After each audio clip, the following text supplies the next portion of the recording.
Good bad ugly சிறப்பு காட்சி இல்லாததால் ஏமாற்றம். பழனியில் வள்ளுவர் தியேட்டருக்குள் வெடி வைத்ததால் படம் நிறுத்தம்.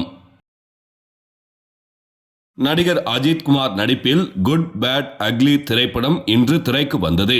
இதனை முன்னிட்டு அவரது ரசிகர்கள் நேற்று இரவு முதலே கொண்டாட்டத்தில் ஈடுபட தொடங்கினர். திரைப்படம் திரையிட இருந்த தியேட்டர் முன்பு பிரம்மாண்ட கட் அவுட் வைக்கப்பட்டது. பழனியில் வள்ளுவர் தியேட்டரில் குட் பேட் அக்லி படம் திரையிடப்பட்டது.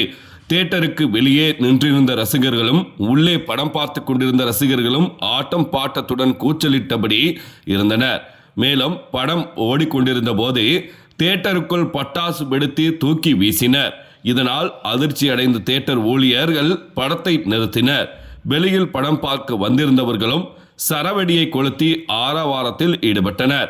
படம் நிறுத்தப்பட்டதால் ரசிகர்கள் தியேட்டர் ஊழியர்களுடன் வாக்குவாதத்தில் ஈடுபட்டனர். அமைதியாக படத்தை பார்த்தால் மட்டுமே திரையிடுவோம் என எச்சரித்து சுமார் 30 நிமிடங்களுக்கு பிறகு மீண்டும் படம் திரையிடப்பட்டது. வியாழக்கிழமை மாலை 6 மணி அளவில் கிடைக்கப்பெற்ற தகவல்.